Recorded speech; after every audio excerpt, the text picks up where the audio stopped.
Good afternoon, everyone. My name is Oladele Ayorinde. I'm happy to welcome you to the Organ House reading session. This is Organ House monthly reading session because we have Organ House concert and seminar series, which holds for the last 3 weeks of the month. And for every first week of the month, we have what we call the Organ House reading session, where we have our communities, both in Nigeria, Africa, and in the US and across African diaspora, joins us to discuss more like in a graduate seminar format, like where we discuss topical issues, typical issues, critical issues that speaks to African music studies, issues of, ranging from discourse around performance, creativity, analysis, and also within the context of society, both in terms of the ways in which music spotlights social issue, or the ways in which social issues spotlight music. So we stand at the intersections of various musical disciplines, exploring new ideas while trying to push forward the frontiers of music studies, particularly in Nigeria and Africa as a whole. So in this particular reading session series, we started a focused discourse and what we call re-engagement, also doubling as a form of anniversary, which I will unveil shortly, of a book that has been around for like 30 years now, called The African Arts Music in Nigeria, published in 1995 by Bode Omojola. I'm sure Professor Bode Omojola is not an unknown phenomenon in African musicology, both on the continent and across the Black diaspora. So we've done chapter 1, chapter 2, chapter 3, and this is chapter 4. The good thing and one of the crucial thing and important thing for today's meeting is that we are happy to have Professor Bode Omojola with us today. And he promised to, when we started the reading session, I reached out to him, of course, we need to do that. We are doing this based on your work. And he said, oh, he would like to join us when we get to a particular stage of the process. And I'm happy to let us know that he's with us today. In fact, it's not just with us, he's going to take us on the focus for today, which I will explain shortly. So the question is, why are we doing this? Yeah, we know that books, scholarly ideas in terms of they are in creative power, artistic power, and analytical lenses can open us not just into new realms of understanding, but also spotlight what might come next in the future. And we have seen this on many occasions from art music in Nigeria, that particular book. On many occasions, we have seen that book, in different guise. So it's an attempt to celebrate the 30th anniversary of the book on the one hand. It's also an attempt to also critically engage, look back and see what were the discourse, what were the dynamics that the book engaged in the, particularly from the late 80s down to the mid 90s and moving to, the later part of the 1990s. So we are engaging these dynamics, the time at which the book was published, the kind of discourse, the kind of tension and conversation. Now, 30 years back, where are we? When we read this book today, what are the new nuances? What are the new ideas or what can this book tell us today, particularly in relation where the scholarly discourse is currently, presently in, at this crucial time in history. So we have done chapter 1 where Professor Omojola explores, try to lay down the basic argument. And as for some of us who were around for chapter 1 reading, the basic argument there is twofold. The first one is that scholarly discourse has focused more on indigenous art on the one hand, and ideas around musicological analysis has been within on two sides. On the first side is the indigenous knowledge, which he acknowledged, bringing to conversation scholars like Nketia, Akin, Euba, and all scholars, those scholars before 1990s who have engaged, who have done serious work in terms of digging into exploring African indigenous music. Then on the other hand, musicologists who are focusing on the Western template. In all, the basic argument in the chapter 1 is that what we call African art music or Nigerian art music is also a form of African music, particularly Nigerian music, in the Nigerian context, Nigerian music. Yeah, this actually opened the conversation and people took it here and there. I must say that it was an interesting moment listening to people engaging that particular conversation. And that took us to the chapter 2, where Professor Omojola provide what we can call a diachronic engagement somewhat, with a focused discourse on different on scholars who have engaged this material, moving from Fela Shewande, from the nationalist approach down to other scholars, and how the culture have developed over the years. I mean, the approach, African art music composition, the discourse, the practice in Nigerian context, exploring this within, in the chapter 2, this is chapter 3. Chapter 2 was the focus on Lagos, the cosmopolitan city. Yeah, that reminds me. Thank you so much. Yeah, on Lagos and how Lagos as a city, the development of highlight, development of, art music in Nigeria and church music. That was the focus for chapter 2. I remember clearly it was also an interesting moment. People were engaged. And the third chapter, which was our last month engagement, was about development in the school of thought, which he called perhaps African nationalism, taking it from Fela Shewande down to what we have today. So in this particular chapter, which is the focus of today, chapter 4, we are going to focus on African Pianism, which is the focal topic of the chapter, the title of the chapter itself.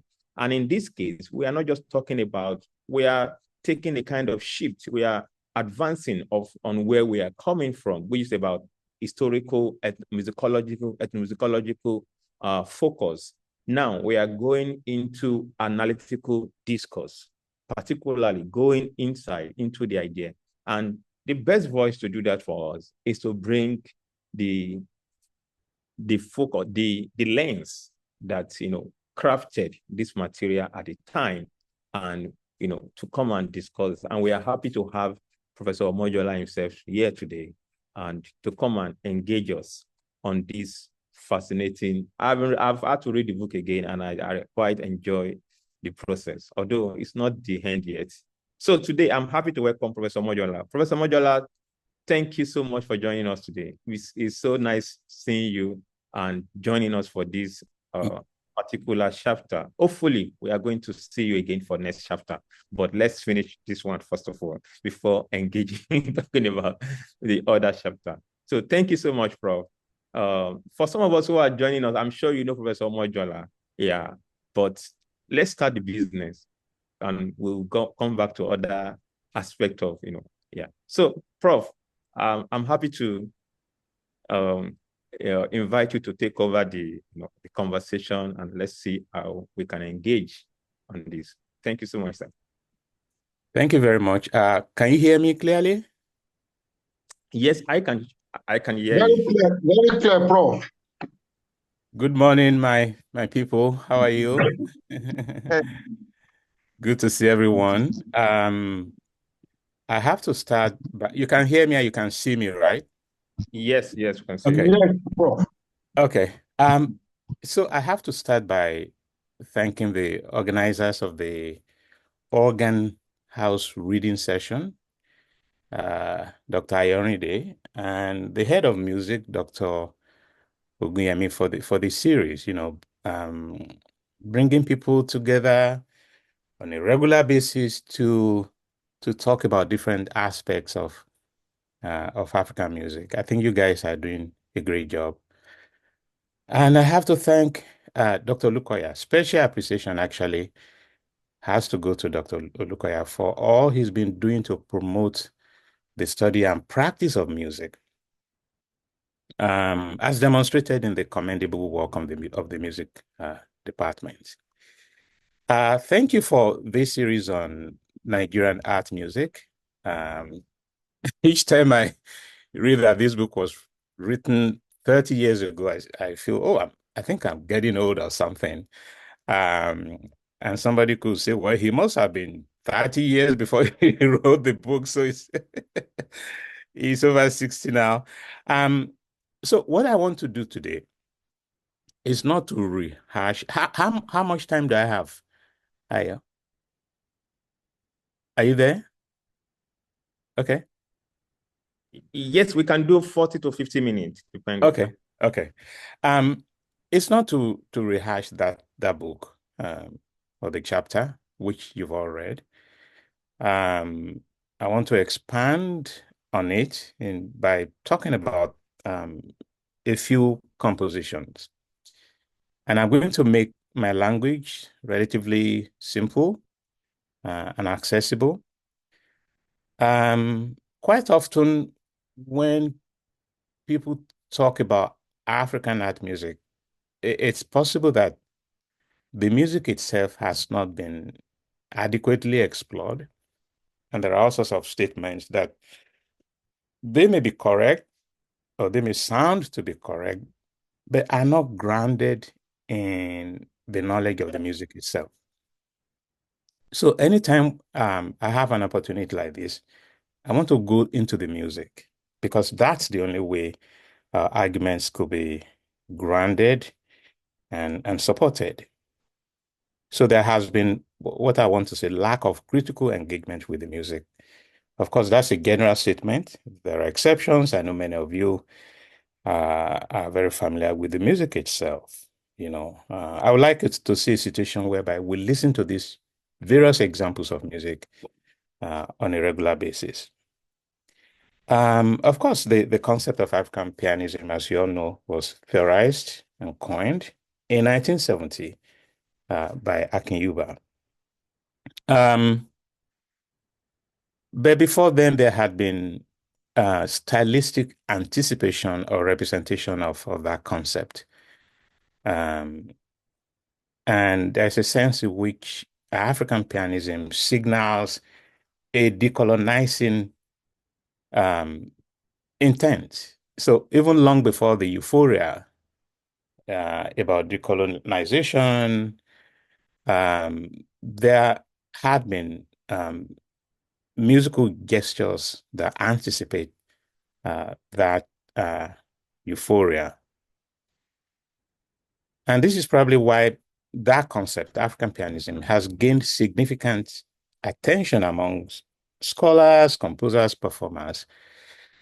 For example, many composers now write music based on it. In other words, how could I make my music reflect what African pianism stands for? Many pianists, when they see a piece of music in the genre of African pianism, they know they have to do their research so that they can bring out through their interpretation what the music is supposed to be. But perhaps even more crucially, the concept has become, it has transformed into a kind of an analytical framework among scholars devoted to the interpretation of the music. So in other words, you're analyzing a piece of music and you're trying to understand the premises, the aesthetic premises of African pianism and how they materialize in a specific work. So let me just quickly, because in 1989, Euba kind of expanded the concept. So this concept, like many other concepts that Euba kind of have developed in an instrumental way. He says something this year, 2 years later, he adds to it, and so on and so forth. For example, creative ethnomusicology. So in 1989, so this was some 19 years after he first spoke about African pianism, then he spoke about so I'm going to quote him now. The piano, being partially a percussive instrument, possesses latent African characteristics, techniques in the performance of xylophones, thumb pianos, plucked lutes, drum chimes, for which Africans are noted, and the polyrhythmic methods of African instrumental music in general will form a good basis for an African pianistic style. So, and then he later spoke about thematic repetition, direct borrowings, the use of tonal motifs, and so on and so forth. So not surprisingly, there have been multiple ways of applying this concept compositionally. For example, many composers would take a tune, a pre-existing thematic material, and use it. Many of us have done that. The one example that we could listen to briefly is the third movement of Akin Yuba's Wakaduru. Now, Wakaduru is a collection of pieces based on musical material from different parts of Nigeria. A folk song from northern Nigeria, another folk song from Western Nigeria, and a popular Nigerian tune by the late Nigerian band leader Campbell is used in the third. So let's listen. Can I play music? Yes, you can play it. Okay.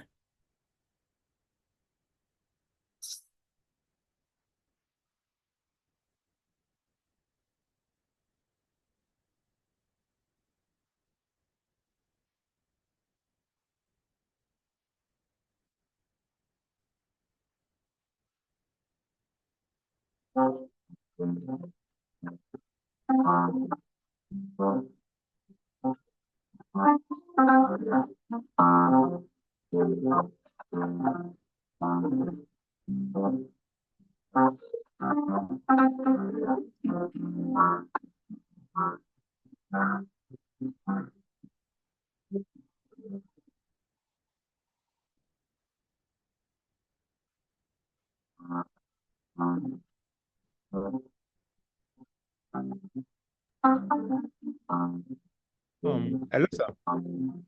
Hello, sir. Hello, sir. Yeah. Yeah.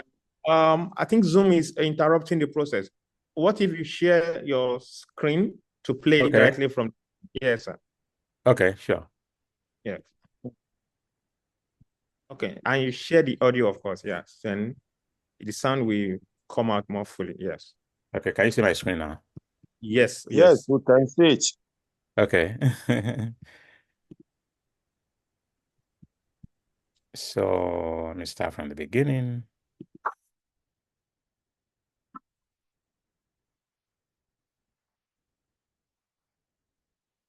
I think you need to reshare, then we share the audio also alongside.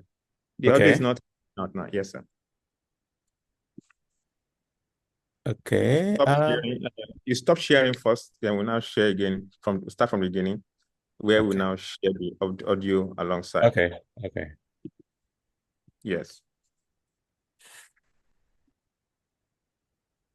So what do I do next? Okay, when you share, before saying, okay, you see the audio, you click the audio.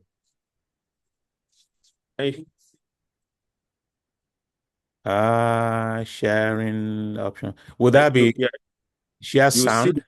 Yeah, share sound. Exactly, sir. Okay. Should I also optimize the video clip? Yes. Okay. Thank you. Ooh, what's it? Optimizing the video clip will disturb the sound. I think that should be left out. Just share sound is the best option and the only option. Okay. Yeah.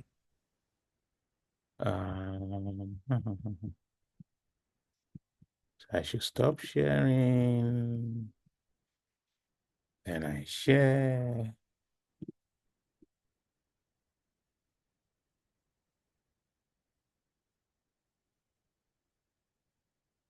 Okay. What's my Zoom? Share sound is the next thing. Share sound. I've already done that, but it's asking me to enter my password to allow this.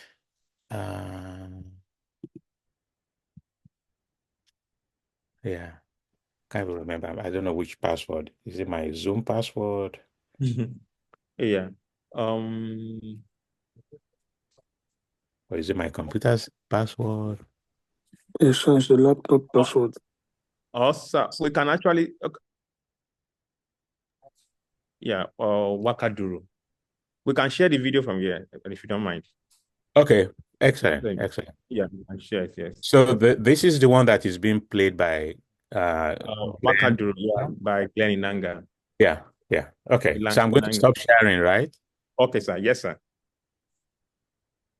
Okay.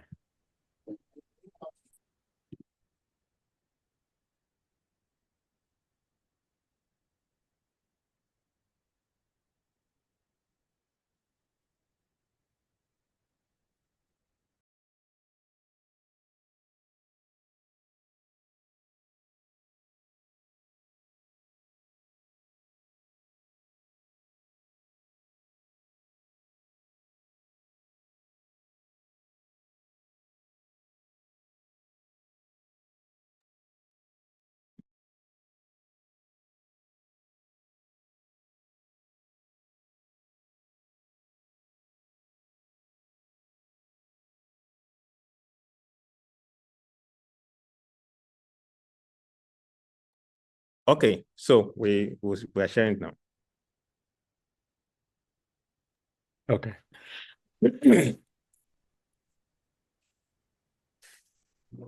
Okay.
Okay, that's fine.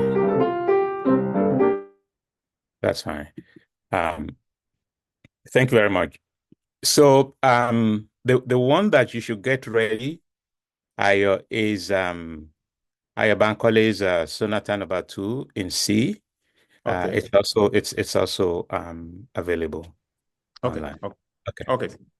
So basically what we heard in that piece is Akin Euba acknowledging the high life origin of that melody, and notably in the simulation of improvisation and dance.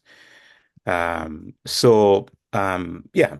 thematic sourcing and trying as much as possible to reflect the previous musical context of that material in this new context.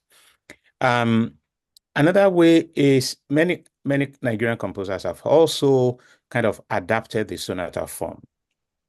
Now, the sonata form is imbued with some kind of flexibility, and each person that uses the form kind of reinvents the form. Yes, there are kind of classroom definition of sonata form, but when you look at how composers use it, it's always in ways that reflect their own compositional intention. So many composers find it handy for structuring their piece. Now, the one that I want us to talk about briefly is what I think is Bankole's most important piano work, Sonata Number 2 in C, The Passion, which was written finally in 1958. But he actually started writing that work in Nigeria before he departed for England to study. So by the time he completed the work, it has transformed from a reflection of a personal experience to the narration of this story of the crucifixion of Jesus Christ. So the work is a program, that recalls European Romantic era composers like Liszt, like Strauss, composers who combine both music, use music to express an extra musical idea. So musically, Bankole's work reflects connections to European Impressionism, remember Claude Debussy, Maurice Ravel, while its textures variously recall the pianism of people like Frédéric Chopin, Franz Liszt, Hindemith, and Bartók. The way you can talk about this piece is that Yoruba thematic material is used as an important medium for formulating the narrative of the crucifixion. So two things are going on, right? The music itself and the extra musical story. Let's listen to the opening movement of Sonata Number 2 in C, just the few moments of the opening movement.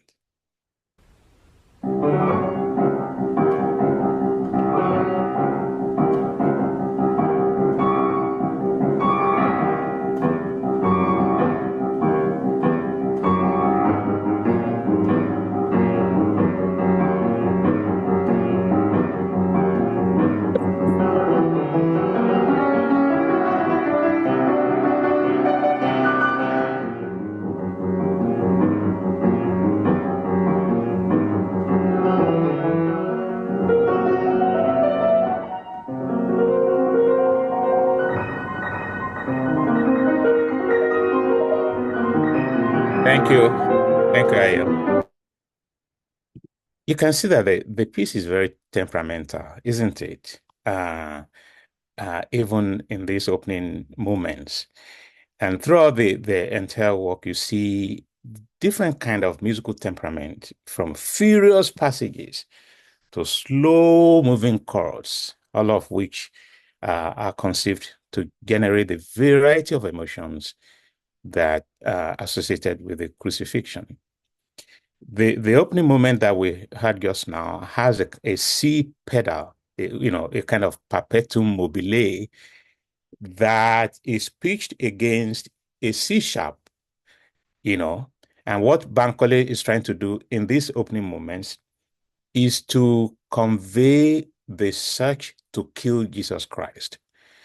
It is very percussive, as you can see, but what is interesting is that the way that I had this piece is that there is significant tension between its musical structure and its extra musical intent. Because on the one hand, the piece is trying to tell a story, but on the other, it's within a sonata form. So the sonata form is made to bow to the imperative of dramatic narration. So if you look at the work, it doesn't reflect the kind of organic relationship that one will expect to find in a sonata form. But this is intentional. As I said before, every composer uses the sonata form in ways that are strategic to their own intention. So there's significant emphasis on melody in this piece. And so there's a sense in which it is also similar to Akin Euba's Wakaduru. The next example is the composition by Akin Euba called Igin Lasso. So now, the way that I've interpreted this piece and other pieces by Akin Euba is what I use the term atonal drumming. Atonal drumming. The work was composed in 1953, and it illustrates a kind of a modernist compositional approach. As I said, I would like to characterize as atonal drumming. Now, I spoke with Akin Euba when I was studying this music. I was in Germany then, many years ago, and Akin Euba was in the US. We spoke on the phone, and I said, Prof, why Igin Lasso? He said, Bode, something happened with that piece. I don't know how many of you have spoken with Akin Euba before. Bode, something happened with that piece. That he felt there was something new in his compositional career. And that was why he called it Igin Lasso. So the work features free atonality, so that there is no serialism or anything. And the reason Euba does that, using atonality, is to create an enabling environment so that the rhythm can breathe. So let me quote him. He says, if I'm using Yoruba drums together with the piano in a composition, the piano will naturally be in an atonal style. End of quote. And some of the features of this music is what I call unvarying dissonant sonorities. Dissonant textures that keep repeating. They include major and minor seconds, and the tritone, that's the augmented fourth, and they keep recurring in the piece as unifying elements. I don't have any recording of this piece. Like many of Akin Euba's music, it's rarely performed because drummers who could read music are very few, and those who could read music don't play drums. Of course, the situation has changed, as I'm going to explain later. So I'm going to move on to the next piece, titled Scenes from Traditional Life. So there's a sense in which this piece bears the year 1970. I don't know whether Euba actually started writing the piece before 1970. But based on this year of composition, so you can see that it's like 7 years after he had written Igin Lasso. And in the piece, Euba experiments with similar techniques that we see in Igin Lasso. Although traditional drums are not featured, the principle of atonal drumming is critical to the realization of the music. This piece is a collection of 3 works. I spoke about this piece in the book, and many of you will have read that.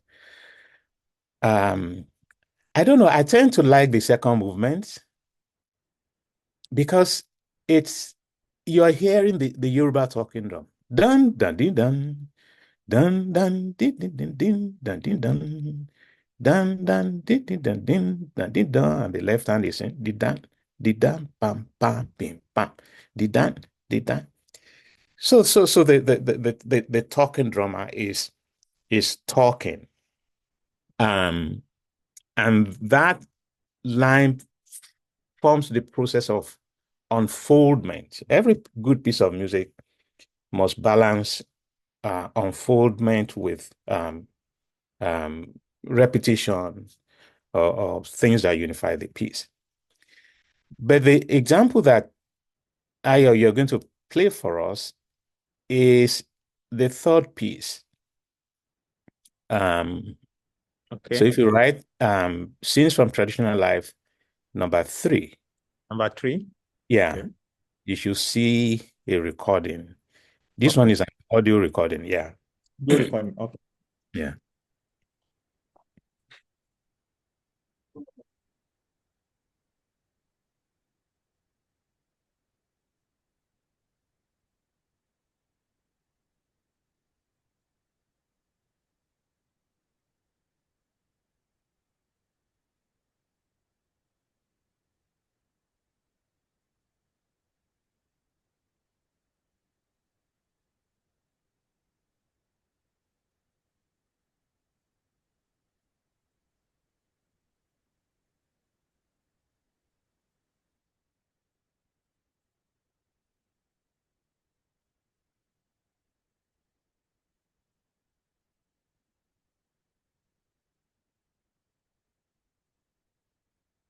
Any luck?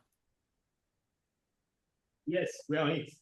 Okay. Yeah, we got it on SoundCloud and we're trying to share it. Okay.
Thank you, Ayo.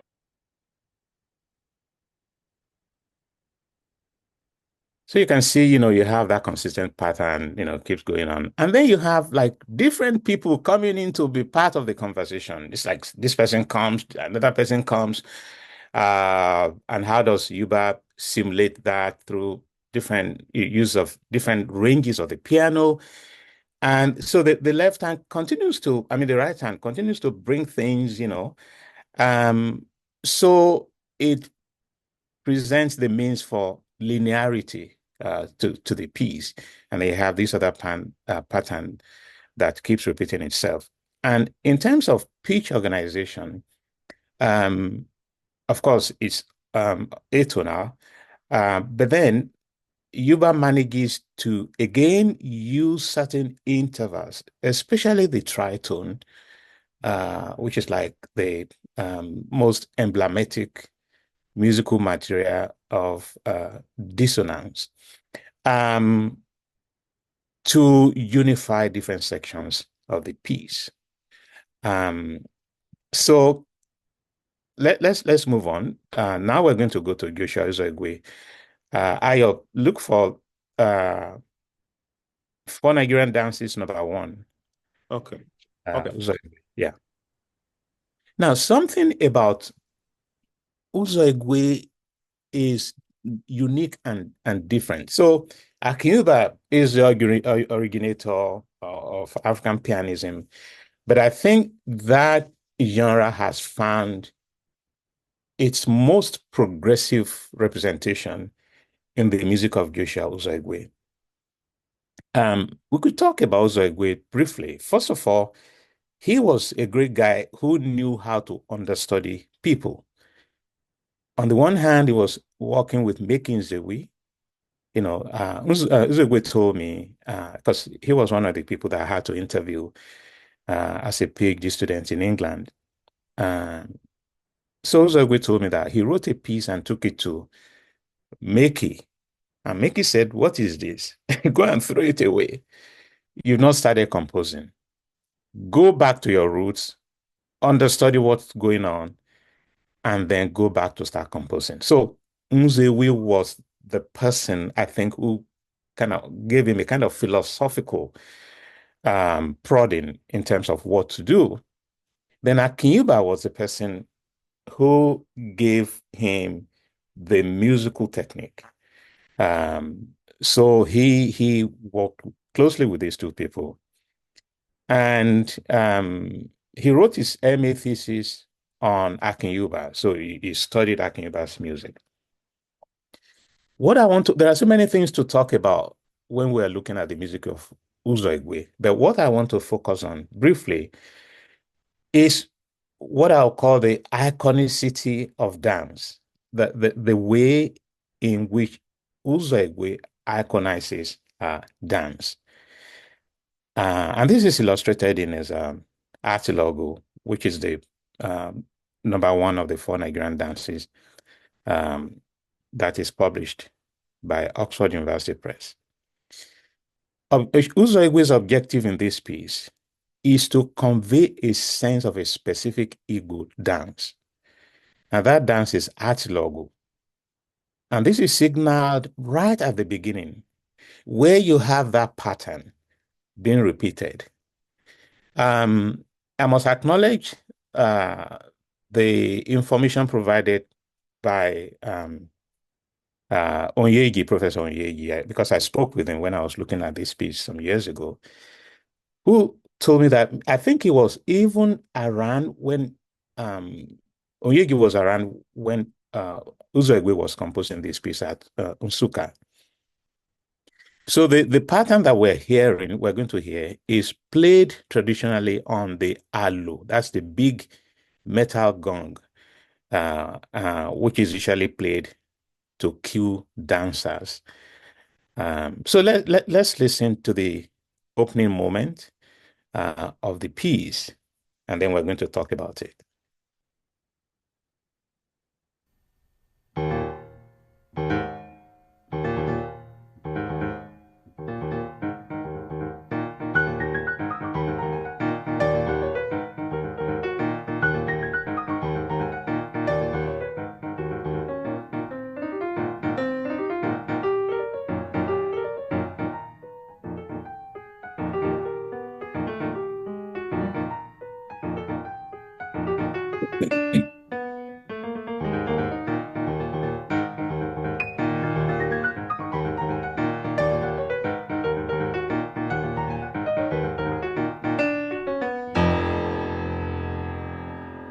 Thank you, Ayo.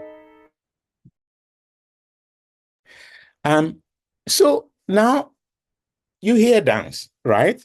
But what I find interesting about this piece is that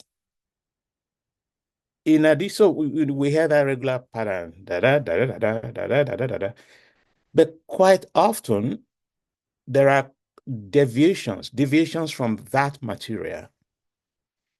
In other words, Uzoigwe captures dance, this particular dance, by also evading dance, by curtailing dance, even by canceling dance. There are moments in the piece where dance evaporates. So, but the overall impact of this is dance is often reaffirmed. So think of this in terms of you are writing a piece, and you're modulating. When you modulate away from a key, going back to that key even enhances the power of the key. So the same kind of thing that Uzoigwe does. He's teasing dance, he's curtailing dance, he's canceling dance with a view to enhancing the power of dance. So it's not doing what you expect, he's reinterpreting dance in his own terms, especially within the context of a new composition. One more example, and then we can talk generally. So could you get ready, Ayo, Seun Owage's Grooves for a Master Drummer? Okay, sir. Yeah. But for now, can I share my screen? Yes, you can, please. Please Okay. do. Okay. So I think it is done. Okay.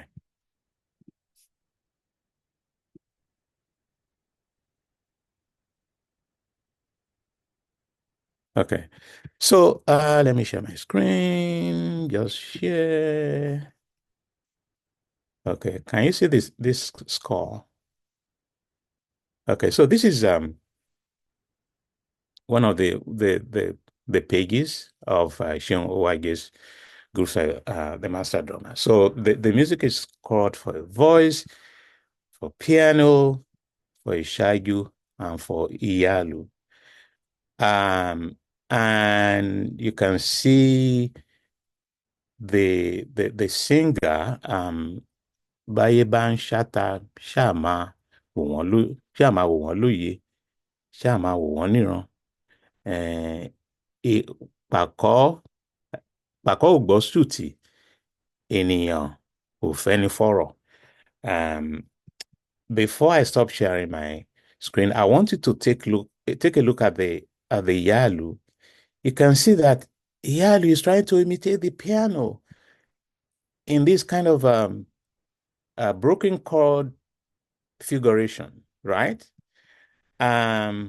And of course, the piano is trying to imitate the percussive elements of Iyalu. So let me stop sharing, and then I can talk about the piece.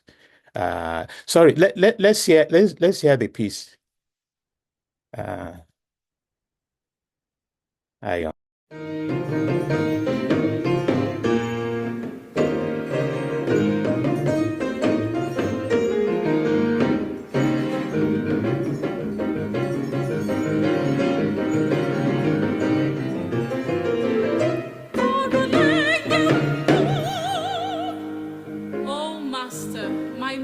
drummer, how I love your drum. The sound of the rhythm you instructed me with, so sublime. And so I groove this groove for you. Tikele, tikele, tikenke, tikele, tikele, iwa. Tikele, tikele, tikenke, tikele, tikele, iwa. Tikele, tikele, tikenke, tikele, tikele, iwa. Tikele, tikele, tikenke, tikele, tikele, iwa. Orole yambo, eye udege balole. Orole yambo. Thank you, Ayo. If we're not careful, just listen to that music to the end. It's so beautiful. Now, so what we have in this piece, of course, this piece is written very recently. You can see it recalls Akin use of Yoruba drums. It's based on new and pre-existing folk material. And the middle section of the composition recalls Yoruba royal music and Yoruba hunters music. Excuse me. So we have a proximity of Yoruba drums and the piano, and the vocal resonances of the music explore chant and song and speech. Now, in the middle section, throughout the piece, the pitch organizational approaches is based around the anhemitonic pentatonic scale, whole tone scales, and then what I call punctuating and percussive use of compound seventh chords. Of course, the music is very tonal, so it moves away from the atonal drumming of Akin Euba. So what I want to say about this piece is what I call its interreferential signaling. Interreferential signaling. Now, Thomas Turino will use another phrase for that. Thomas Turino will say semiotic density. In other words, there are multiple layers of meaning. So the singer is drumming. You can hear that opening thing, tikele, tikele, tikele. So the singer is drumming in addition to singing and chanting.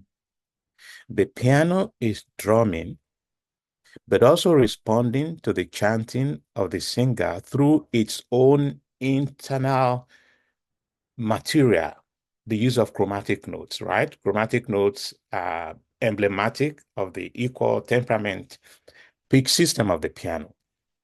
So it goes out to imitate the drum, but then it withdraws inside itself to use its own characteristic to respond. The drums, notably the yalu, are talking through speech imitation. And this is in addition to sustaining a sense of dance. But the yalu is also being made to imitate the arpeggiated figurations of the piano, as I explained when we look at the score, away from its typical orientation in Yoruba performance. Then lastly, the singer helps to contextualize the music in terms of the impact of African music by explaining the connections between the drum and the piano, but most crucially, by paying homage to the master drummer, who is also hailed as a master of the piano. Now, I haven't asked Sean, but I will just say, this is Akin Euba that is being paid homage to.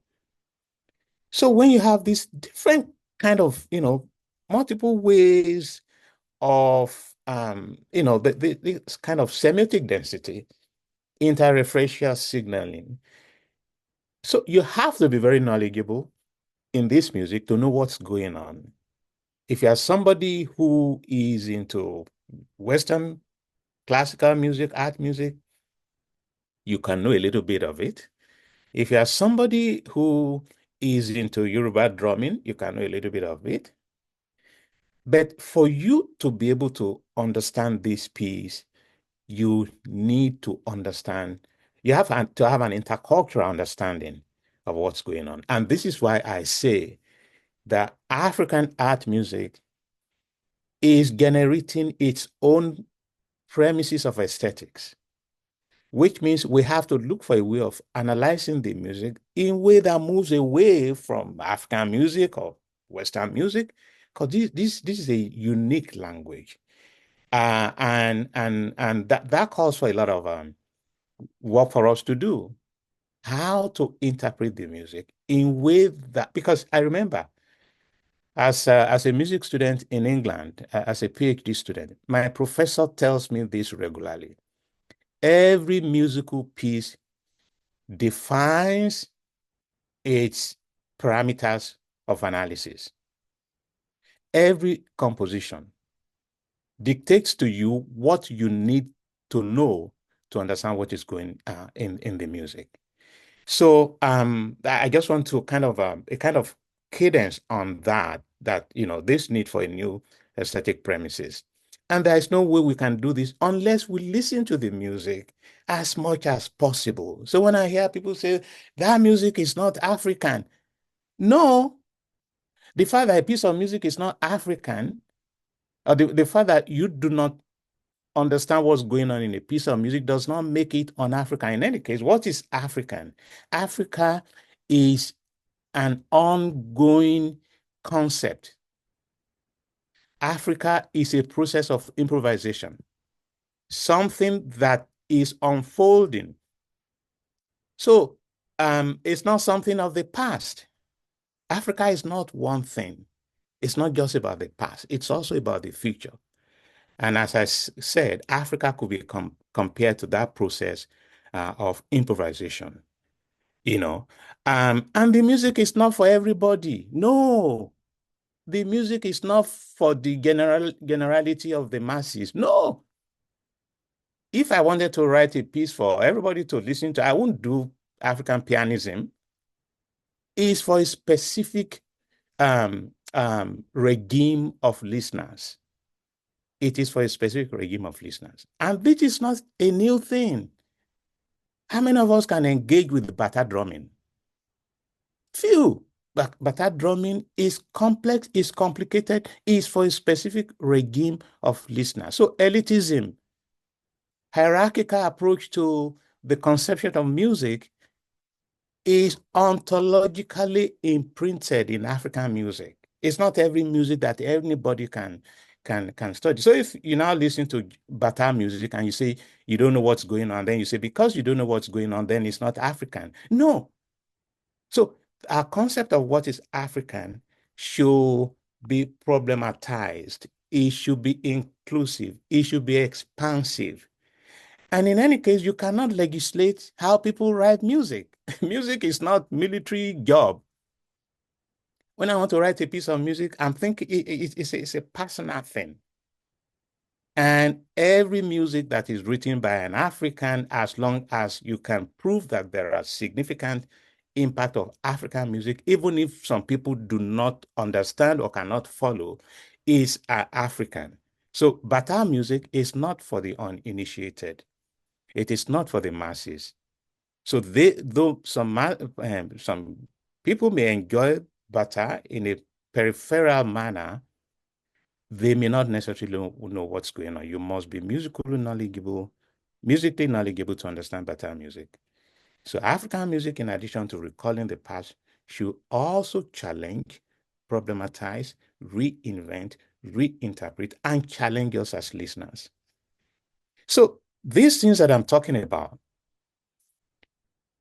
resonate with the concept of Afropolitanism, which is a subset model of cosmopolitanism, which Achille Bembe, I've been reading Achille Bembe, defines as follows: awareness of interweaving of the here and the there. That is what we have in Africa, what comes from outside Africa.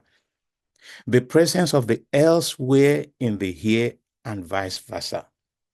You can see the presence of atonality in Euba's music, the relativization of primary roots and memberships, and the way of embracing with full knowledge of the facts.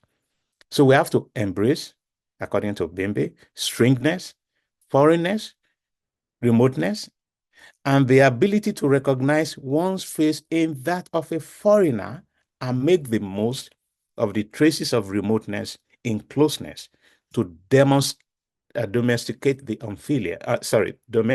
unfamiliar and work with what seems to be opposites.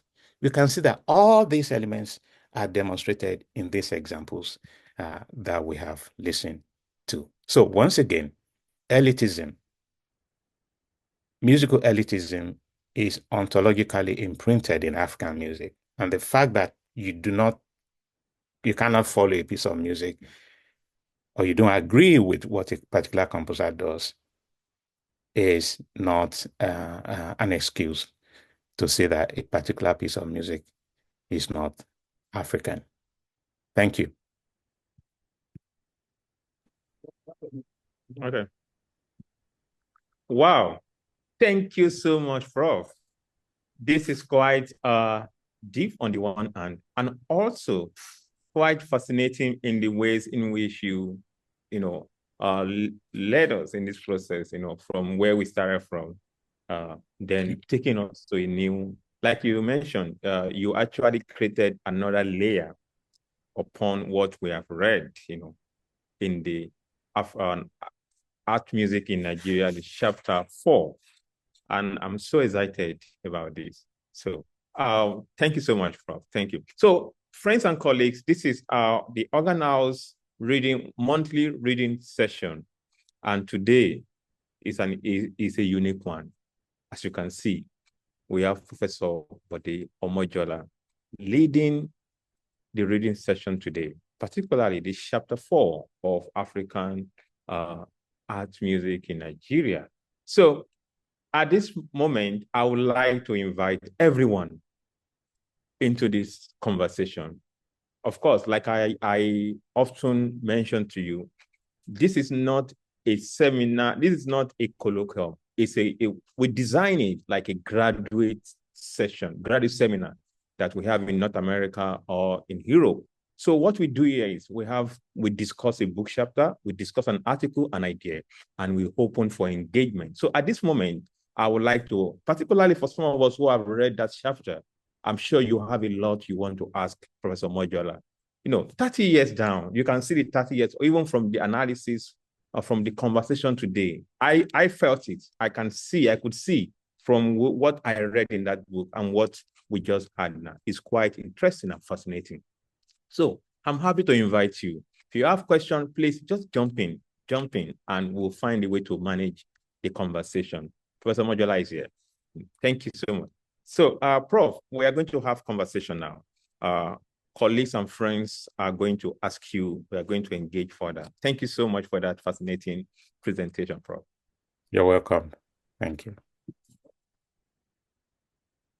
Okay, let me just check. So friends, you are welcome to just raise your hand, use the emoji, use the the Zoom session. Check, you can use the emoji, just raise your hand if you have questions, if you have follow-up questions, or you have things you want to ask, particularly regarding this presentation or the chapter that we are reading for today.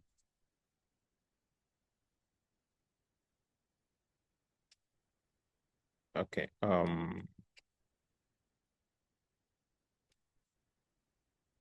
Okay, I think we have Professor Femi Abiodun is here.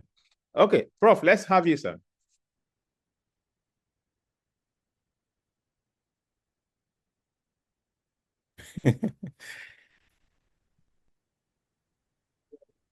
Let's have you, sir. You're welcome, sir. You can unmute yourself, sir. Yes, I hope everybody can hear me now. Yes. Yeah, I want to thank Professor Omojola for this classroom seminar. It's like I was in his class again. Exactly. Actually talking about African Pianism.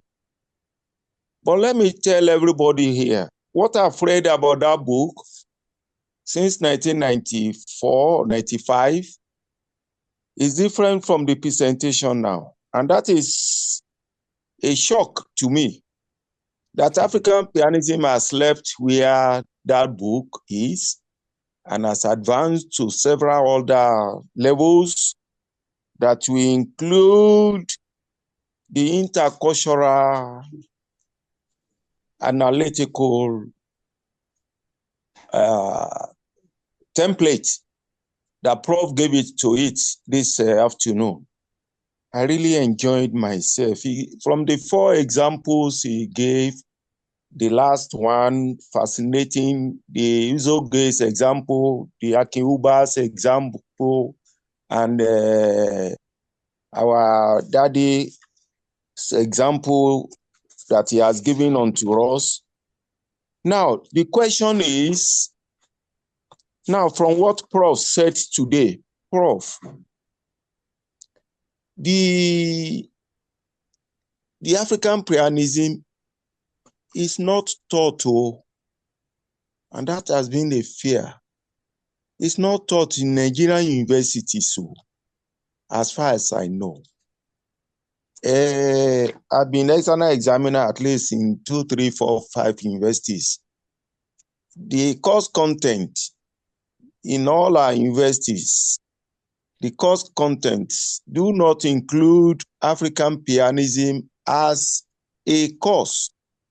And therefore, this knowledge is not getting to the undergraduates, it's not even getting to the graduate students.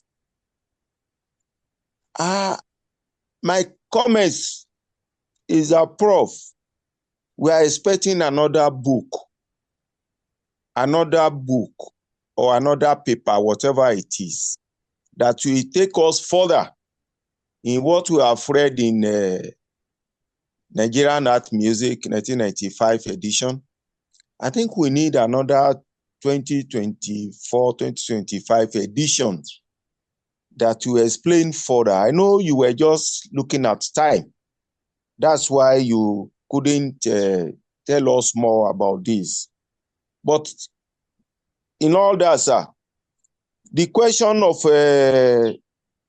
under Akin last saw by Akin Euba, you told us the atonal drumming, the music was composed in 1953, and you mentioned there that no surrealism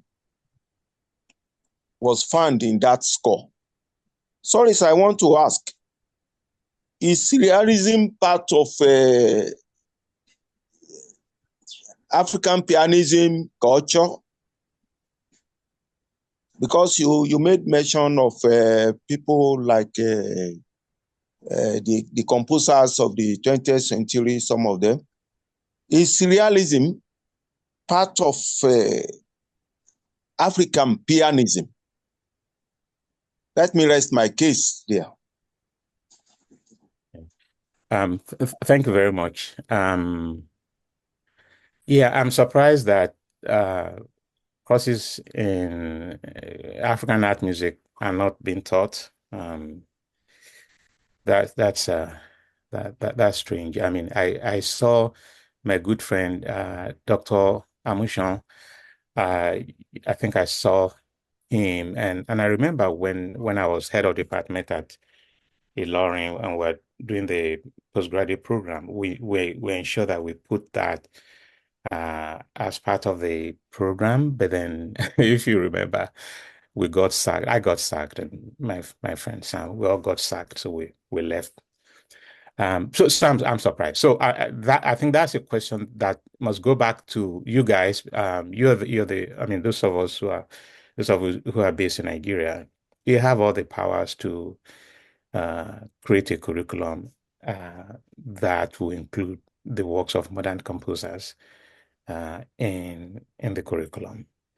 Regarding Akin Lasso, I was just making a simple point that because surrealism is a way of ensuring atonality, but there's also what is called free atonality, where you can generate the same language without necessarily serializing the material. So it's still atonal, but unlike scenes from traditional life, where Akin actually uses surrealism to organize its atonal syntax, it's not the case with Akin Lasso. That's the simple point that I was making there.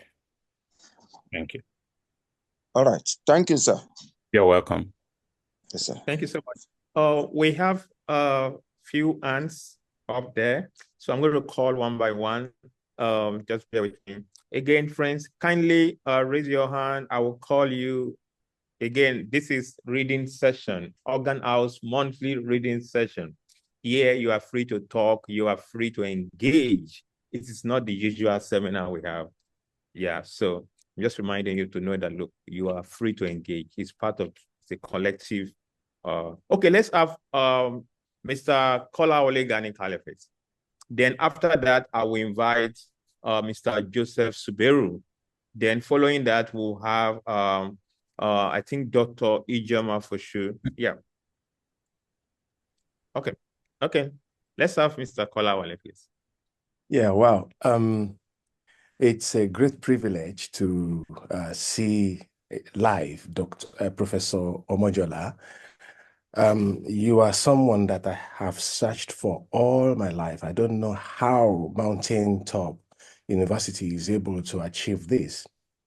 I personally have sent you several emails on a lot of your, you have a lot of email addresses anyway from all the institutions that you have been involved with.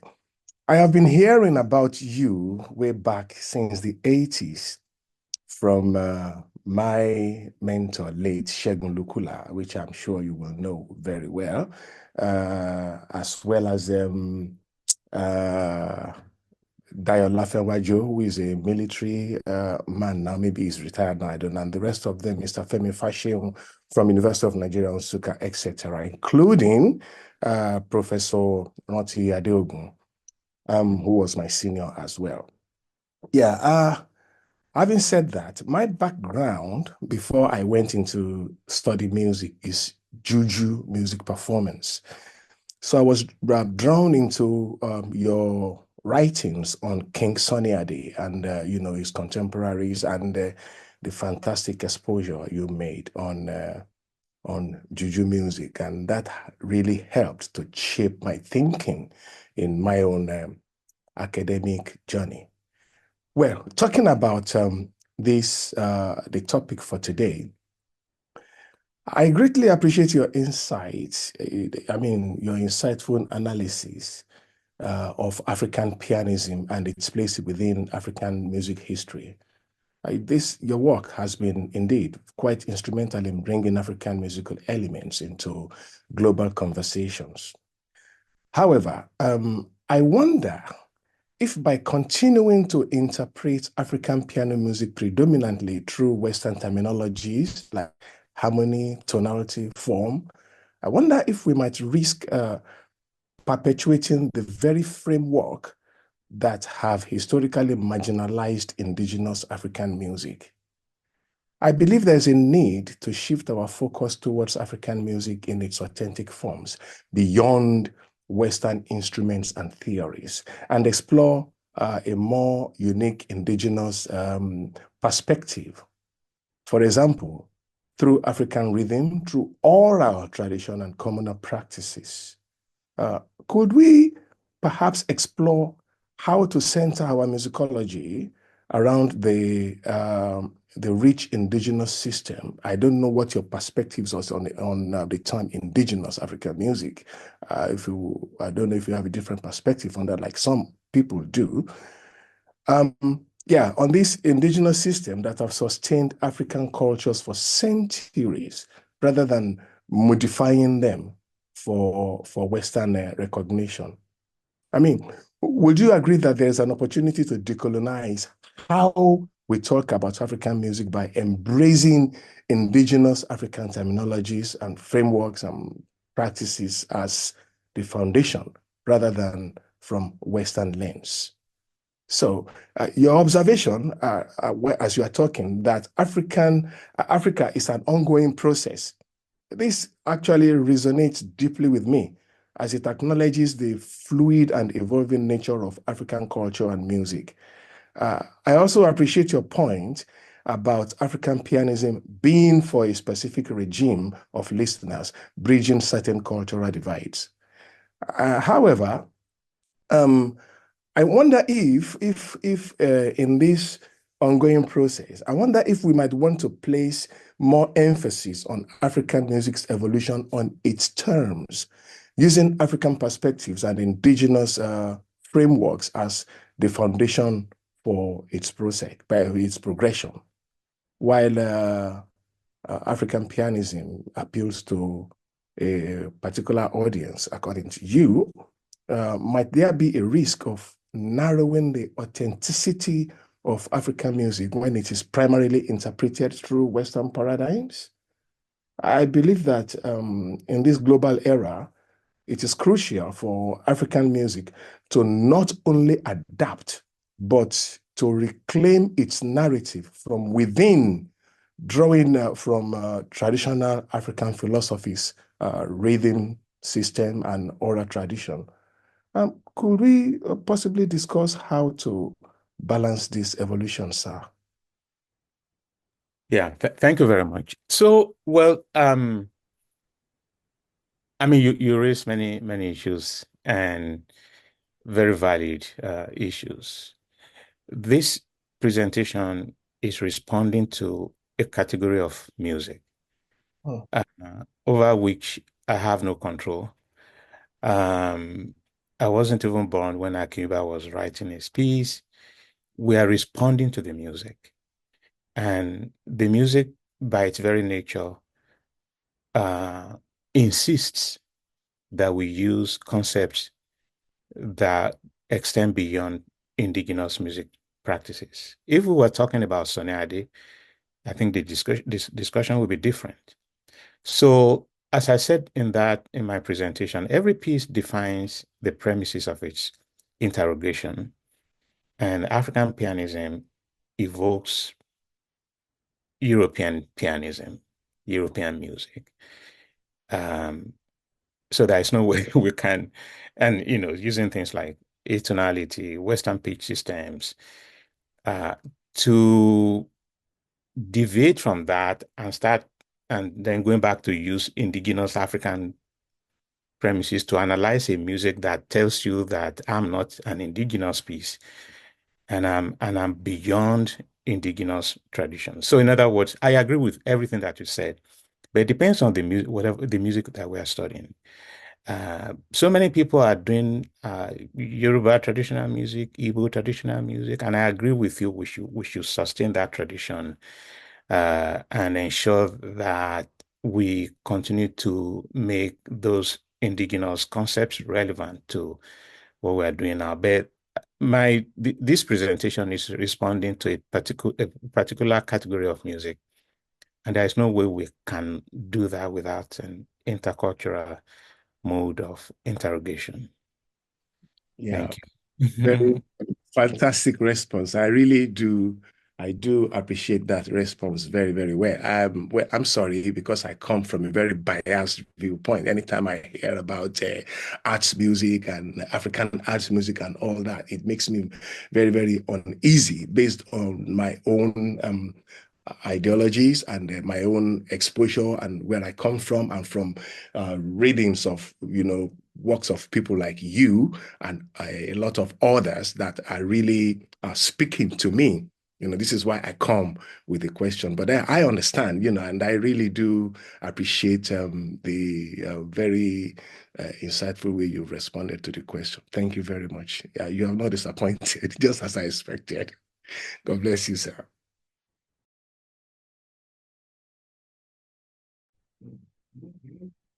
Okay, thanks so much. Yes, I can see Dr. Laurenti's hand. Then before that, it means Joseph Suberu, do you want to ask your question, or you just want me to read? I saw a note from you. Do you want, or would you like to ask your question directly, or you want me to read? Joseph Suberu, please. Okay, while we're waiting for Joseph Suberu, let's have Dr. Laurenti. All right, thank you very much. It's great having a Prof here. It's nice seeing you. And thanks for that presentation. And we must thank you for the great work you did with your book. I mean, if we're all scholars here and we're now studying a book written 30 years ago and we're still going back and forth on it, I mean, it's a great point of departure. But as usual, in academia, we always come together to agree, disagree, and like Akin Euba would say, he would say, don't agree with me, don't agree with me, just make your point. He's always saying that. And then, so as you're making your presentation, a lot of things were just going in my head. I said, no, I don't agree with Prof on this. I don't agree with Prof on this. And towards the end, when you said we shouldn't talk about what is African and not African, I said, no, I'm going to take Prof on this. I'm going to take him up on this, that I don't agree with you. I don't agree with you. But before then, the issue of African pianism, what is it? Because at some point, I got confused as well. I got so confused. And in 2012, at the peak of my study, a PhD study, and I had to study with Akin Euba too, I asked him, I said, just like you said, his views have been changing over time. And I said, right now, what is African pianism? Is it a genre? Is it a style? Is it a compositional framework? Is it a theoretical framework?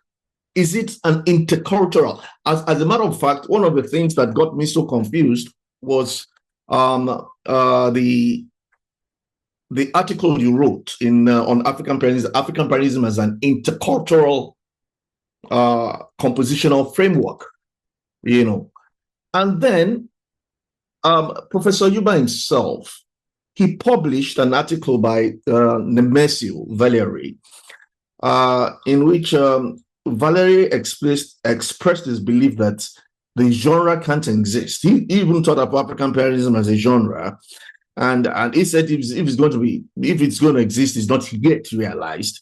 And let me quote him. He says, "It is my contention that the application of African Pianism has suffered to a significant degree by the over-appropriation of Western material, which obscures its inherent Africanness." And so I had to ask the old man, and what he said precisely, I would quote him. He said African Pianism, this was in 2012, African Pianism is a concept and a way of composing piano music using African theoretical models. And at this point in time, the old man was already asking questions like, what if in 100 years' time, there's no African pianism? Is African pianism relevant to Africa? He was always asking questions pertaining to who are we writing for? Who understands what we're doing? So, I mean, it pointed a bit to, or a lot to where he was. Then more importantly, he would say that Joshua Izogwe still represents the best exponent of what he thought of as African pianism, which sounded to me that even the pieces he himself wrote that are supposed to be representative, he didn't take them to be representative. He took them more to be experimental, and it seems to me that, I mean, like Nemesio, they respond to that. And like you rightly said, because they can't find the Africa in it, they can find the serialism in it, and they think that what's this all about, But more importantly, even Euba himself moved towards the arena of let's make this thing more African. And I said to him, I just walked into his office, I said, "Sir, I think I know why we'll think of Zogwe as more representative." And I compared the species. And one thing that sets them apart, pitch arrangement. Pitch arrangement, especially I looked at Ukomben by Zogwe, which was theoretically rooted in a pitch system he excavated from Nigerian traditional music, Ukom, actually, and the way he preserved the minimalist concept of the pitch, noting that the Ukom drums, they are not perfectly tuned, So I argue then with Prof that I think the thing here is about the pitch. And I remember very well that when I presented Ukom at, I think it was at Duquesne University, I just played it. And I told them at the seminar, what do you think about this piece? They couldn't say anything. A lot of couldn't say. The room was quiet until somebody said, it sounds like something Steve Wright would have written. And I was so happy that he could make the connection. And for me, that's the Africa in that piece. And probably that's the kind of thing Euba was looking for when he himself said a lot of music that we've written, they have so much taken a lot of Western components for them to typically go African, So in my own opinion, I think art music. I'm very scared to say African art music. I think art music in Africa is still evolving. And at the peak of all these arguments and going back and forth, as you know, Akin advised me, I wasn't an ethnomusicology student, but he said I should go and do field work because he saw that that was what was going to liberate.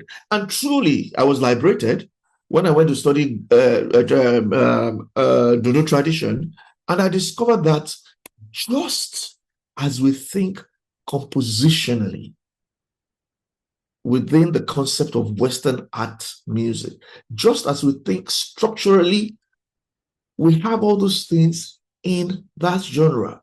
I was shocked. And immediately I was like, what if we didn't have that colonial experience? What would have happened to this music? And that was the point.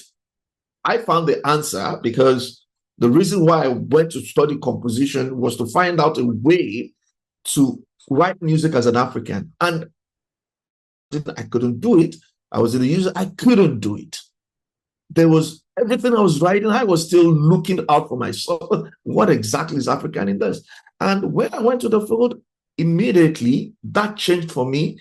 As Euba said himself, that look, our traditional music has its own art music component. And he would think of that as traditional art music for us in Africa. And whatever we're writing now as modern art, a modern African art music, you know. And I said to myself, I believe just like we found in Uzogwe's work, if we really, really are serious about writing music that will reflect Africa, it has to be rooted in the principles of traditional music in Africa, because it's traditional music that actually identifies Africa. All of the music are products of some intercultural amalgamation and things like that, you know. So, and I am thinking 50, 100 years. Today we can talk about how art music has evolved in the Western world. How many people think about medieval music? How many people listen to music in the Renaissance? And yet we can trace how Western art music evolved from the medieval age. And that was what struck me when I was on the field, that perhaps our traditional music is still at the age of the medieval. It can grow. And then when we see the kind of things Steve Reich is doing, you know, you can see that there's still a lot to be tapped theoretically, going beyond stylistic usage, which has been the major thing that defines Nigerian art music, African art music. It's all picking materials, elements here and there from Africa and plunging into existing theoretical work. Like you said earlier on, a lot of people use Sonata form. Now, one big point in Ukam is the way Uzogwe used Kwashi Rondo framework, you know, which captured the essence of improvisation. You know, and these are deep things we need to think about, rooted in the traditional culture of African music, that we can build on as composers, rather than accepting the status quo. I mean, I find it difficult to accept the status quo. I pick a tune, I harmonize it, or I serialize it, and I say I'm writing African music. I mean, it doesn't speak to me. Whereas, I mean, look at, I always say it, Chinese art music, for example, it is what it is, rooted in the culture, that's one of the problems I think we have as Africans because of our colonial experience. We're only exposed to Western art music. But when we look at art music of some other regions, how they're rooted in their local instruments, local framework, and we abandon that. I can say, I mean, I feel like, look, we need to speak African and look for the African in our music. So it's an ongoing thing. We won't agree on this, but I just felt I should throw this out. Question, and one question is this. 30 years after you've written that book, Nigerian Art Music, has anything changed for you in your assessment of what art music is as Nigerian art music within the last 30 years? Okay, thank you. Yeah. So the point is, first of all, those examples you mentioned, Chinese music, they are not homogeneous. There are different units, different styles manifesting as Chinese art music, Egyptian art music. And it looks like you are talking about degree rather than in absolute terms. You're saying, for example, Joshua Uzegui's music is maybe more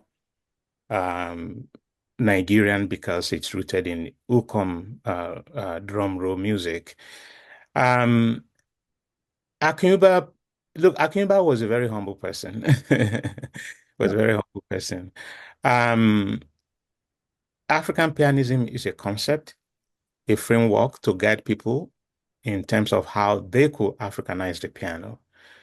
Now, the results will be varied. The approaches will be varied. And as I said, you cannot legislate the act of composition. You cannot say, this is how you should write. Composition is a personal thing based on your experience, based on your goals. And what we will continue to get is this varied kind of responses to the idea of African pianism.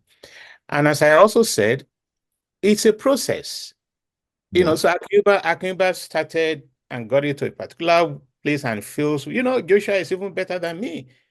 Now, then Joshua also started and has been inspiring a lot of people. So it's a process. It's not something that I think we can have one absolute conclusion. I say, yes, this is it. And then that's the end of it. It's a process. It's an experimental thing. It will continue to evolve. It might eventually emerge to a genre, if and when we have reached a point where we think that there are certain theoretical standards that are beginning to coalesce into something that is uniquely African. Has anything changed for the past 30 years? Again, many trends. There is something that keeps reinventing itself. People are still writing the kind of music that T.K. Phillips wrote, pentatonic, Orire kind of, actually T.K. Phillips on a different platform. So there is something that is repeating itself. So that if you play some music by some composers of vocal music today, the music might well have been written 30 years ago. There is an expansion in terms of the various possibilities of exploration. So if you compare the music of Harcourt White, written many years ago, compare that to what Ojukwu wrote, they're both writing about music, but you can see that there is a line of development. How I wish that colonialism did not take place. Oh, yeah. But it took place. It took place, and there's nothing we can do about it. Now, this seminar, we're all blowing English, right?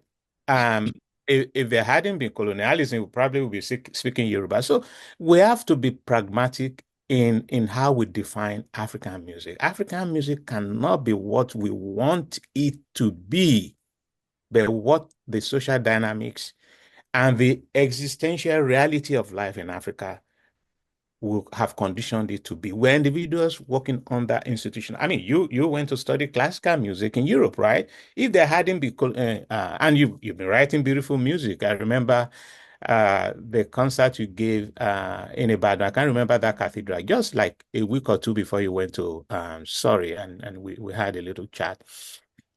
So it is what it is, and I think what I think will continue to happen is every individual will engage the material in ways that are reflective of their goals. But I do agree we need to study traditional music to be empowered to be able to do so. Akin Yuba did so by studying drumming, and when you listen to that second movement of his three scenes from traditional life, I hear the drum talking. So African music is experimental. I agree with you. It's an ongoing thing. And and the social dynamics of our environment will continue to dictate what we do, and then individual agency, what you want to achieve as a composer, will motivate you into what specifically you want to do. But that was a good contribution, Ayo. That was good. Thank you, sir. Thank you so much. Thank you. Dear friends and colleagues, particularly for those joining us for the first time, this is the Organ House monthly reading session. This is not our usual weekly seminar series. This is what we stage like the usual graduate seminar, where we allow graduate seminar in quote anyway. It's not a graduate seminar, but we stage it in that way to allow people to discuss, to share their ideas. And we focus on books, and we are in this particular series, we are reading Professor Omojola's Art Music in Nigeria, published almost 30 years ago. It's also a way to celebrate that book in its 30 years. And in doing so, we've been reading this chapter by chapter in the last 4 months. So this month, this is a session for this month, which is about African pianism. And we are so happy to have the writer himself to come and present this seminar to us today. And as you can see, the engagement is quite fascinating, impressive, and insightful. So you are welcome as you join us today. So we have, of course, we have people who want to, I can see the hands up. Oh, but initially I saw that, yes. I saw, please pardon me, I saw a few hands up, including Dr. Can we have Dr. Nduka? I think I saw your hands initially. Let's have Dr. Nduka. Are you there? Then after that, we'll move to Joshua David. Then we'll go to Dr. Samuel Amushon.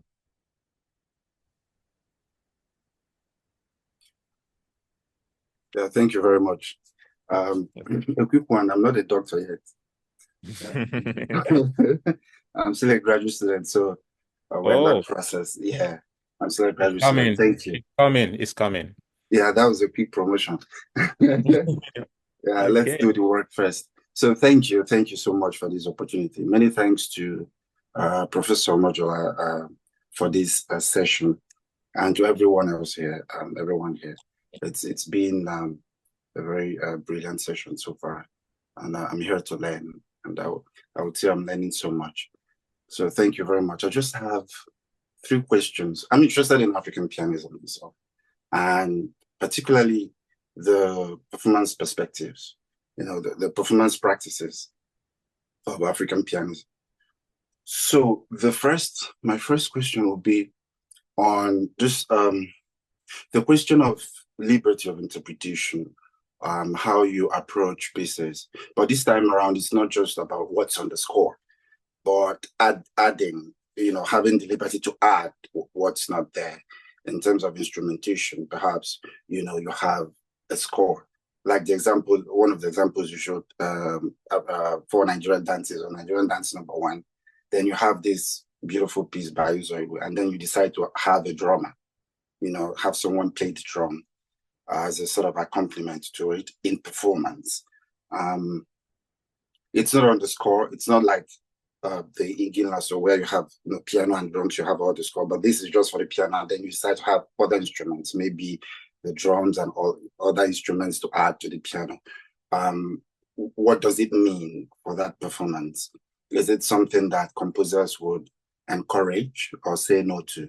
We have to focus and play specifically what's on the score, and not try to add other things, both in performance and recording. I'm asking because we have our composers here.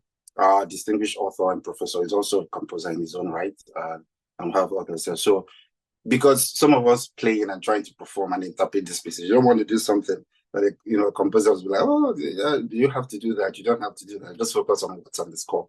How much liberty of interpretation do performers have? I know this is art, and in art we say, oh, this endless possibilities, you can do whatever you want, So maybe it's going back to the question of composer intention. I'm not even talking about what's on the score, interpreting what's on the score and adding your own maybe in terms of accentuations or rubato and all of that, but bringing instruments that are not there on the score. What does it mean for that performance and the whole concept of African pianism?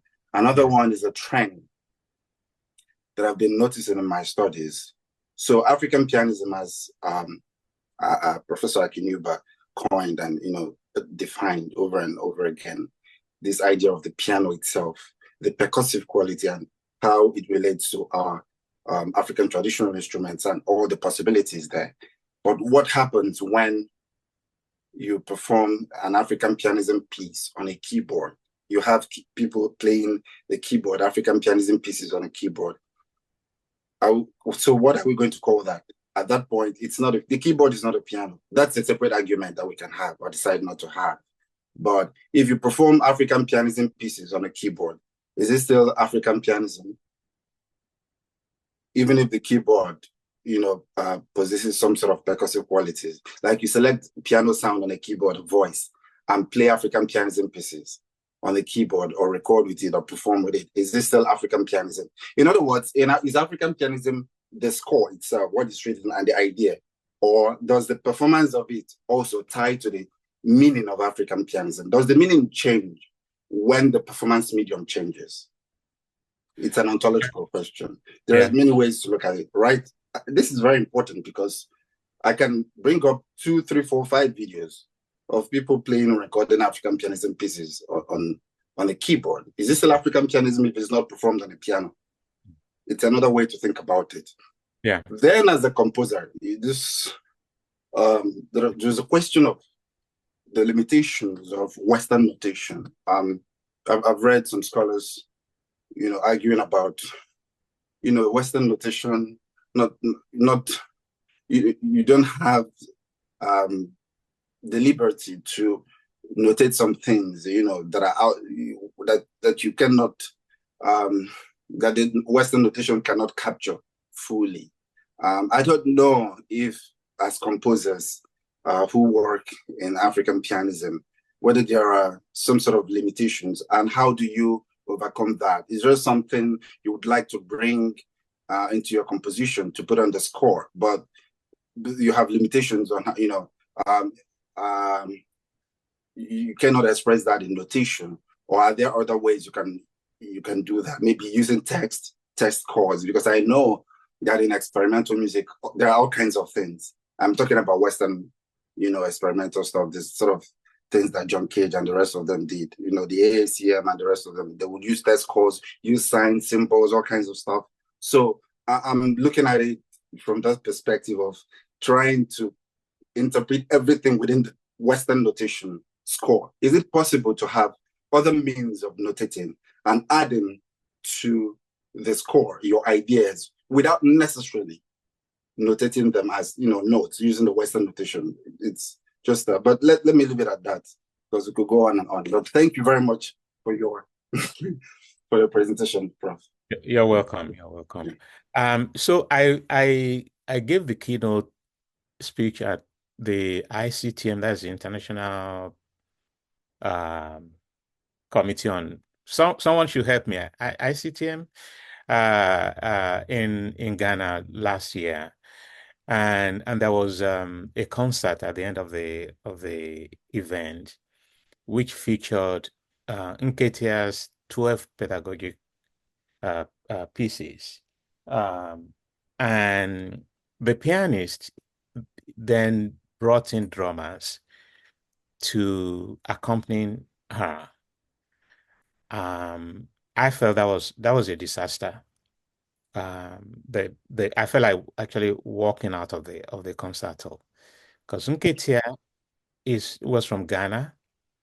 He could have notated parts for drums, but what he's trying to do is to make the piano be a surrogate for Ghanaian drums. And then this pianist brought drums. So it was a failure. I don't think that drums should be added for pieces that, unless the composer says so, that is intended to make the piano function as a surrogate for African drums. Now, if the piano scores the music for the piano and the drums, as we saw in those examples, that's fine. But when that is not the case, I think it's doing violence to the compositional intent in that piece. Yeah, keyboards do not be used to represent African pianism. That one is straightforward. Keyboards are being used in all sorts of ways now that are really, I think, bad to simulate the orchestra and so on and so forth. Again, if this is not the intention of the composer, so keyboards shouldn't be used to represent African pianism. Notation is always an issue. So there is no perfect notation, but it's even problematic when we use Western notation to represent African music. These are choices that you have to make.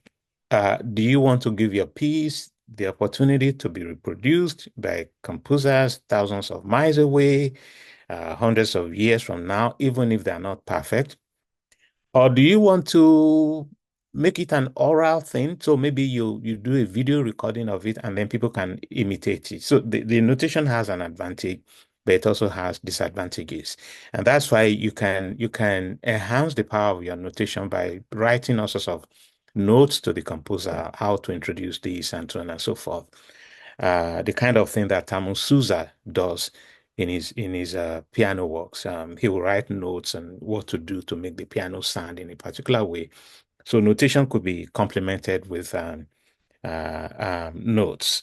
Yeah, but it's not perfect. I totally agree with you. It's not perfect, but again, it's a matter of choice. If you want your work to be playable by those who are not from your country, or if you want to do it as an oral thing, then you can just do a recording and ask people to try to imitate it. So those are my short responses. I know there are so many hands up there, and my advice will be that people should make their questions as short as possible so that everybody will have an opportunity to talk. So Ayo, you're in charge. Thanks so much, Prof. Thank you so much. Okay, I think we have Joshua David, we have Dr. Amushon, then we'll take Joseph Suberu and Sheyi Ajibade. So Joshua David, let's have you, please. Thank you so much, sir, for your presentation. Thank you for, again, pushing the boundaries of sessions that we've been having in the last couple of weeks. My question would be to, again, sort of a little complexify a little this idea of the Afropolitanist ethos. And I want to use an example from Nigerian art music or Nigerian classical music performance space. 2 weeks ago, we're having a conversation about what is considered some sort of erosion of Africanness in the performance of classical music by Africans. I would like you to expand a little how you think that the Afropolitanist ethos can be explored even to the performance of Western art music generally. In one of the videos you played, the lady was singing. It was Shewaje's music. The lady was singing. In that music, the voice, it would be termed, a sort of what you would call the operatic voice, but then in the Nigerian space. The piano is playing music that is written within the conceptions of African pianism. There is traditional drums.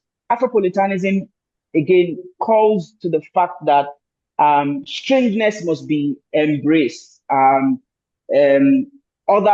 authors have tried to problematize what level of strangeness should be embraced, which is another conversation. But the idea here is that to what extent do we draw the boundaries of the Afropolitanist ethos within these performance spaces, and how then do we further engage this?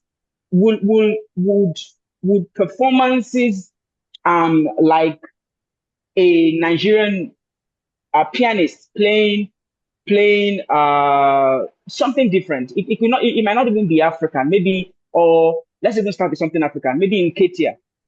Will in Ketia include this Afropolitanist ethos? Would an African playing something from an Egyptian composer include the Afropolitanist ethos? If we stretch that a little, would Africanist composers or performers playing music or adapting music that is Western classical music, would that also be considered the Afropolitanist ethos? I'm trying to see what are the boundaries of adapting, or what are the boundaries of looking at the Afropolitanist ethos within the concept of the African performance space. Thank you, sir. Yeah. Thank you. So you are kind of looking at it from the other end of the spectrum. I think that very critical to this will be respecting the intention of the composer. But then if we're adapting a performance, for example, if you have a European opera that you want to, and I know you are in opera, the opera tradition. If the intent is to adapt an operatic genre, a Western operatic genre, to Africanize it through performance, I think you are laying emphasis on performance now. As long as that intention is clear, that is fine. It will be clear that at that point you are not necessarily doing what the composer wants you to do. You are adapting that work to be presented in a different context. So was it April or so, I was in Freiburg, Germany, for a concert on global art music. And one of the pieces that they performed was, actually they performed a piece by Akin and another one by Joshua Ozegwe. That was the first time I would see any of those two pieces performed by a European. And so this was Germany, right? So that's where you have the greatest singers of, the bel canto style of singing. I must confess to you that when they started singing those two pieces, they sounded so differently to me. Because I've been hearing the music performed by Christopher Oyeshiku and so on and so forth, but then it was performed by a male tenor, bel canto. And when I came back, I called my friend Kofi Agawa, and I said, I had Euba's pieces today, Euba's piece, Ugzogwe's piece, done by this German bel canto singer. Honestly, they sounded totally different. So at that point, then I was asking, when you are composing and I've said this before in some other seminar that I organized, who are your, do you have an audience in mind? Do you even have a performer in mind?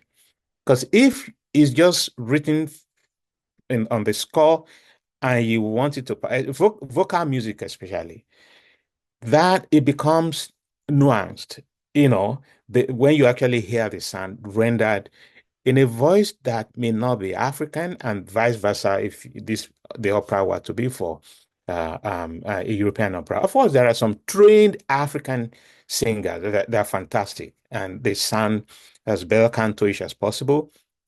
But then when I had this piece rendered in Germany, it sounded so totally different from my experience of the same piece as had in Nigeria. But I think this is a new area that you're raising. Joshua, and I think that it should be pursued with greater vigor. It's an important dimension. So the art of performance itself, how does it build or depart from what the composer might be thinking in their mind when they were writing the music? So one thing is the score, the other thing is the performance based on the score. Wow, thank you so much, Prof. Okay, we are going to have Dr. Amushan, but quickly before that, friends and colleagues joining us for the first time or who have been part of this movement on this platform, Concord, the the Organ House Concert and Seminar Series. You know, it's a space of engagement like what we are having today. It's a space, I can say free space of experimentation, or in terms of artistic work, scholarly work, and all forms of musical discourse, both within Nigeria, Africa, and beyond. So we do this. We do this in 3 forms. The first way we're doing it is what we call the seminar and concert series on a weekly basis. We do that for 3 months in a month, and we do the second layer, which is what we are having today, which we call the Organ House Reading Session. Today, we are having Professor Omojola. Most importantly, most of the readings and all the concert series, symposium series, seminars, dialogue we've been having in the last 1 year are documented, archived, and curated on our YouTube channel. So check the chat right now. I have just posted the link on the chat. Kindly follow us and check the video recordings of what we have done in the last 1 year, the concert, the conversation. We are also going to have this particular session on YouTube very soon. So you can go there and follow up. Lastly, these recordings are not there for being their sake. It's for you. So we are curating them and making them accessible for scholars, for students, for professionals who are willing to know more about Nigerian music, African music, and African music in diaspora. Hence, we have diverse approach to these forms of curation. We engage topics from artistic down to experimentation and ethnomusicology, whatever you call it within musicology, archive, documentation, we have it on that platform. Please follow us on that platform and take advantage of it. Thank you so much. Let's have Dr. Amushans. Yes, thank you, everybody. I think you can hear me very clearly, is it? Yeah.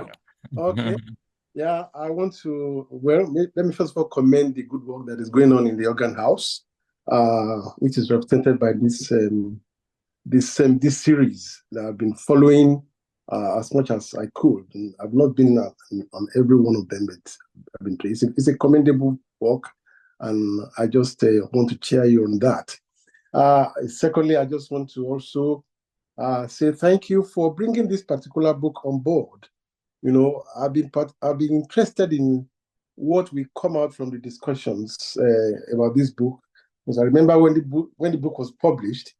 I remember the jubilation we had in the department that day when Bode went to collect the copies from Ifra in Ibadan. You know, that time, and it was great. I mean, I think it was a book that immediately followed his PhD thesis from Leicester, which was one of the groundbreaking texts. It has become one of the groundbreaking texts for African scholars, music scholars to read. It's like what everybody has been talking about, but nobody has been able to put down. So we thank God for that book. And when this series came on, what I've been looking or trying to listen for is what has changed, you know, since that time. And for me, what Professor Omojola just, when he mentioned about that fresh insight into African music analysis, apart from just talking about the music, talking about the people, talking about the instrument, but actually listening to the music and trying to draw from it the essence of the music itself. It's a fresh thing. It's a new thing that will come out. I know that if this book were to be written again, these things that Professor Omojola mentioned today would have been a key point which we will have put in this chapter about African pianism. So thank you very much for that. And I personally have had this a problem of agreeing to the term African art music, you know, especially as it is represented in the music that we call African art music. And I think Joshua, not Joshua, Professor Kofi Agawu also has mentioned that in his representing African music about when he says African art music, I think it tends to put it in a quote. Say African art music. And like Oluwati just said, we have our own art music. And the fact that we are bringing another, this, like you said, this can at best be described as modern African art music because we have our own art music. But the issue I want to respond to is the fact that as long as we have a Western instrument being written for, we cannot dismiss looking at it from a global point of view. Not necessarily, not look at it as purely African. You can't define it or analyze it in absolute African terms because we have already introduced another instrument that is not African. And like Prof just said, when a piece of music says, I am not African, who are you to say you must be African? And for you to be African, you have to be this. That's not done. And what we all do is to look at music that's already been written. And composers, like you said again, cannot be dictated to. They write what they write, and we say what we want to say. But the issue I would like Prof to respond to is how we can build this audience for this evolving elitist African music, because something that's written for a particular set of people who are initiated can be termed elitist, it's meant for them. Okay, so how do we build this? It's a good thing that is coming up. We cannot say, oh, it's not African or it's African. We cannot say, we can't call it African as long as we have African music in it. But how do we build the audience that will appreciate this? I know that already right now, when we talk about African art music, we're talking about even the concerts we hold. We cannot call somebody from the market, from Bere Market, to come to Trenchard Hall to listen to that. And we wonder what we're playing. All right? So how do we build that kind of the audience for this special and very interesting, evolving art music that we're talking about? And how do we continue to recognize the fact that it is not indigenous art music, even though we call it African music, but it's not indigenous art music in itself, as it were, all right? Though it is still art music. I don't know if I made my point, and to say it's a pleasure to have Professor Omojola again. I had him last in Lagos when he was at one of the program there, which he delivered as usual. It's very professorial kind of lecture, which is very unique, and I appreciate that. Thank you very much. Yeah, thank you so much, my dear friend. If you know the story of Bode and Sam Amushon, when they sacked us at Ilorin many years ago, they ruined so many fantastic plans and relationships. Sam, was the conductor. I call him Baba Conductor. He will call me Baba Composer. And after all the terrible things that happened to us, Dr. Amushon went to England and did his PhD. He didn't allow the sad experience that happened in Nigeria, and did an excellent PhD thesis. So I should seize this opportunity to congratulate you once again. So the point you raised about terminology, when we say African art music, does this suggest there was no art music in Africa? And that was the point I was making, that the concept of art is ontologically asserted in African tradition, even if we don't have that word art. We don't say art. It's an English word, isn't it? Yeah.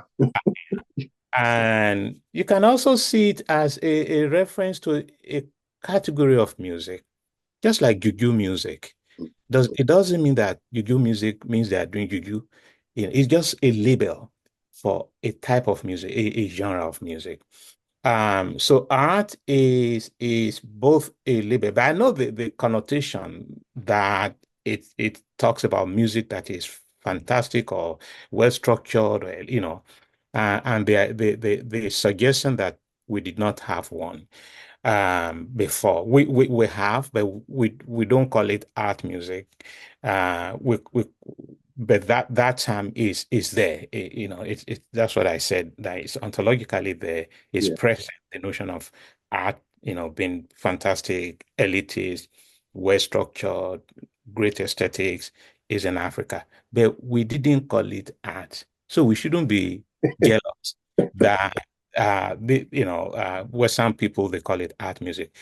And then the other thing is the composers themselves are using the word art music to describe their music. Akin uses art, Joshua uses art, Nketia uses art. They say that is what they want their music to be called. So, we also have to be careful. But I agree with Sam that maybe something like modern art music, but even the word modern has its own connotation. Somebody will say, are you saying our own music is not modern? That kind of thing. But I just want to say that it refers to a genre of music. And then if there is a suggestion that, are you saying there is no art music before in Africa? We say, yes, there is, but it wasn't called art music, but it's ontologically asserted. I think that the audience for the music is growing. If you look at the global perspective, in the United States, in Europe, there are, the works are being performed. There are recordings. If you go on Spotify, you will see so many recordings that are there. I don't know whether it's growing qualitatively inside Nigeria. That's right. I don't know if it's growing qualitatively. I don't know the kind of education that we're offering that may be moving in a different direction. When we were at Nsukka many years ago, the kind of things we studied, the music we studied, the pieces we played, I don't know whether that is still going on currently in Nigerian universities. So which might suggest that maybe it's not growing qualitatively. But we have so many young composers. I mean, look at Akujokpo, Alaba. I saw Alaba just now. The kind of work they are doing. I was there last year, and you saw some fantastic music. You could see the music is still trying to, shape itself, find their feedback. You can see that growth that is coming. And I told Alaba, after leaving that concert, I said to myself, there is bright future for this kind of music that we have in Nigeria. So yeah, I think so. On the one hand, it's growing. On the other hand, maybe it's not qualitatively growing. And there are people who are saying, look, we don't even want that kind of music. We want a different kind of music, which may have influenced the curriculum, the music curriculum in Nigerian schools. But globally speaking, is beginning to attract significant interest. People are publishing the music, people are trying to perform the music. I receive emails upon emails every day asking for this piece, asking for that piece. But we have to ensure that we take control of it in terms of how it is practiced so that it's not hijacked away from us, which is often the case in things like this. So thank you once again, my dear friend, Sam. Thanks, Prof. Okay, we have three people. We have Suberu, we have Shay, and we have Dr. Laurenti again. Okay, let's have it quickly. Please make it a quick one. Make it very short, please, so we can quickly. Yeah, I just want to say that I will have to leave soon. So if people can make their comments very brief. Yeah, I have a class to prepare for. Yeah. Okay, thank you, Prof. Let's have Joseph Suberu, please. Okay, thank you very much. I don't know if you can hear me, sirs. Yeah. Okay, I want to thank the organ house, those who put this together. It's been a an eye-opener for me. This is the first time I'm participating in this, and I'm just blessed. I am privileged to be listening to Dr. Professor Omojola for the first time. I've cited him, quoted him severally, and this privilege to actually hear him speak, it's something I will not miss again by the grace of God. I have two questions, and I will try and put them as quickly as possible. Number one is that to what extent, in his own opinion, did the advent of Christianity influence the largely atonal music of Africa to become tonal? I don't know if that question is clear. To what extent did the advent of Christianity in the 19th or the 18th century, to Nigeria particularly, to what extent did it affect our traditional music, which is largely atonal, to now become sort of tonal? That's the first question. And the second one is just an addendum to it. I just want to say, what exactly is the right pronunciation? Is it of this name? Is it Euba or Euba? Because we've had that debate here in the University of Holyoke over the pronunciation of the name of Akin Euba. I want to know if it is Euba or Euba. Thank you very much. Prof, just a minute, please, Prof. Yeah. Okay. Now, Mr. Doctor, oh, I don't know if Mr. Professor or Mr. or Dr. Joseph Suberu, but please, your question is actually the focus of chapter 2 of the book, which we have read 2 months ago. You could check that. You could check that particular chapter is a focus of our the chapter 2 of that book, which we have engaged in detail on this platform. Of course, I'm going to. I will allow Prof to respond to you, but before that, Prof, let's get all the questions for once and for all. Let's put them together, and you can address all of them together at the same time. Yeah. So let's get all the questions once, then you can address all of them. Please. So can we have Sheyi, please? Yeah, hello, good morning. Good morning to Prof. I wanted to thank you for your presentation. I'm trying to make my question very fast. I also believe in the school of thought that Africa is dynamic and is moving and everything. So I also, as a grad student, I'm still finding my path in this African art music and seeing where to go, which connects with my thesis and maybe dissertation. So I also believe that the idea of the changing same, which Leroy Jones and Mary Baraka addressed, African American, is something that is an interplay in African art music, which is from traditional to art music. So in that sense, my question is, now we're talking about African pianism, the idea of concept or technique. So African pianism as a concept, if it is a concept, does it transcend towards, does it cross border towards African American Western music? People like Florence Price have used some of these techniques in their music, kind of like William Grant and all of those things. So is it just a compositional technique, or is it a concept? Or, are we still thinking about it as a technique that is only germane to Nigerian art music and all those things? So I think that's the shortest way I can put my question. Thank you. Yeah. Thanks so much, Sheyi. Can we have Dr. Oluranti, please?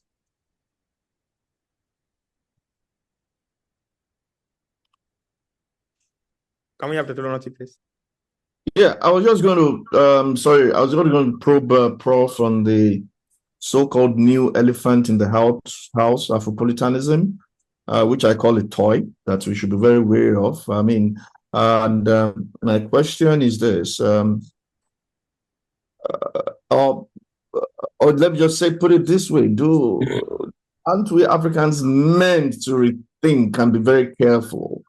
Are we hearing things like Latinopolitanism, Asiapolitanism, Europolitanism, and we are dancing around this Africapolitanism, which largely is the strategy to be African in the world? Why should we be so carried away with trying to be Africans in the world? One of the one thing that struck me very well in South Africa while I was there was the way South Africans are so proud of South Africa, they don't want to be South Africans anywhere else. They want to stay there. They want to do what they need to do. And I keep arguing that all this Afropolitanism is more of a socio-economic phenomenon. I mean, it's all about the fact that Africans can't stay in Africa and they want to be relevant in other cultures of the world. I mean, isn't there something so wrong with that picture? I mean, I just want to engage on that. Thank you very much. Yeah. Thank you. Okay. Maybe I should start with that. I think basically it's a kind of a means of indigenizing the whole idea about cosmopolitanism. Cosmopolitanism, which dates to ancient Greece, is about the idea of a global humanity, and about the kind of ethical responsibilities that everyone has as part of a global humanity. So Afropolitanism, I think, is a way of kind of localizing that idea. So it depends on how you look at the world, whether you could be an African in your own terms in an environment that is extremely hierarchical. We're all traveling abroad to study. Most of us live now in America, in Europe. Many of us, institutions in Nigeria, in Africa, are basically sustained through the support of Western societies. How do you engage with it? I think it's about engaging with the world, not just being in the world, but how do you engage with that kind of the world? I think that is why for me, that is the essence of Afropolitanism. How you engage in a world that is hierarchical, that is sustained by asymmetric power relations. How do you hold on to your own without necessarily rejecting what you cannot really reject? Mr. Amishan was talking about how we're all writing for the piano. So how do you engage with the world in a strategic way? That is my own representation of Afropolitanism, not just being in it, but engaging with it. To go to the question about whether there are convergences between African art music and African American art music. I agree with you. If you look at the music of I'm trying to remember names now, composers who have written. You mentioned that for me, Florence Price, exactly. You could even extend it to Samuel Taylor, Coleridge Taylor in England. So they were the first, right, to try to bring in to engage Africanist material with Western material in art music, and I agree with you that there are convergences. I mean, there are overlaps, which does not in any way remove the fact that there is still Africa has its own unique way of responding to that. So if you listen to the music of some of the composers, you will see differences. But if you look at the music of older African composers like Fela Shwande, you will see similarities between that and Florence Price, writing for symphonic pieces that have lag impact of kind of percussive tendencies, pentatonic melodies, and so on and so forth. And you ask a very critical question: how is it a concept or a technique? I think that is where the problem lies. That you have this concept, African pianism. The next thing is, what is the technique of making it happen? Which is why Akin was talking about creative ethnomusicology, traveling back to Africa to master the techniques that you can use to enhance the concept of African pianism. So concept may be clear, but technical facility to achieve that may be suspect, may have problems. So I think there is need to beef up the technical part of realizing the concept. The very first question, how Christianity affected African atonality. So it's the other way around. Mr. Try to remember. I can't remember. Sheyi? Oh, no, not Sheyi. So Western Christianity didn't come to change African atonality. So when I use the word atonality, it is not to suggest that the African music is necessarily atonal. It's just to suggest that there is something in rhythmic parameters of rhythm that have less allegiance to tonality, especially Western tonality, than it is to atonality. So both atonality and tonality are European concepts. But atonality, because it's not subjected to tonal centers in the realm of tonal harmony, means that rhythm can exercise itself more freely than it would have been if it were to be subjected to the rules of functional harmony. So that's why African composers, it's not just Akin Euba, Eldab, for example, from Egypt, they all embrace atonality, not because it's African, but because it is more enabling of rhythmic movement. So it's not that Christianity came to change. What Christianity did was to bring in European tonal harmony, from which people are now trying to free themselves. And then lastly, the pronunciation is Euba, not Euba. I didn't know there could be an argument on a name. So think of UBA, Euba, sorry, YUBA, Euba, not Euba, not Euba, but it's Euba, Akin Euba.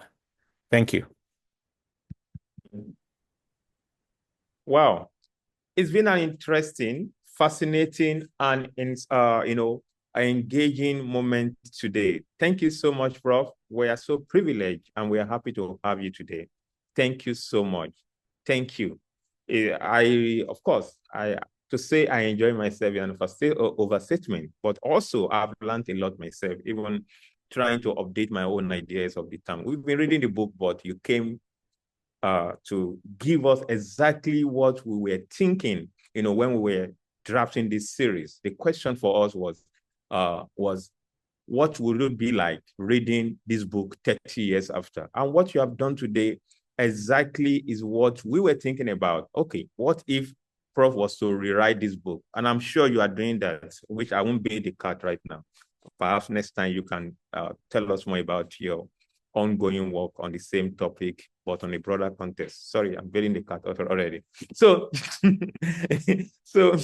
yeah, thank you so much, Prof. I'm so happy today, and I'm so happy for having you unpack this. Take us, you took us backward, and took us through the process, in a more detailed and nuanced way, and also opening the future for the idea. And I'm happy that you also address some of the issues that we have debated when we read chapter 1, chapter 2, chapter 2, the incursion of European, missionary and other forms of, engagement with Africa, which Joseph Subero asked about, and also in chapter 3, the development of nationalism, taking it from Fela Showande down to composers like Akin Euba, Bankole, Alex, Laze Kwame, and other scholars, Ayorinde, all of them, now going to being specific about the idea of African pianism, which you help us to unpack. So, but I know for some of us who are joining us, this, I think also directly to Professor, this will not be the last time you are going to help us on this, engage us here. Hopefully chapter 5, which is also another topic, which is quite more like an advancement on African pianism, which is discourse around orchestration, orchestral analysis, ways in which art music in Nigeria have engaged orchestra instrument, or ways in which you wrote about Ibadan and Lagos in chapter 5, and Fela Showande being the point of analysis. But 30 years after, how do we talk about this analysis? that will be our focus for next month. And I hope Professor can help us again. Of course, I will reach out to him as usual. Professor is always so kind and generous with his time. And thanks so much. I always acknowledge and appreciate that, Professor. So in all, thank you so much, Prof. We appreciate you. Thanks so much for joining us. So thank you. Thank you very much. Yeah.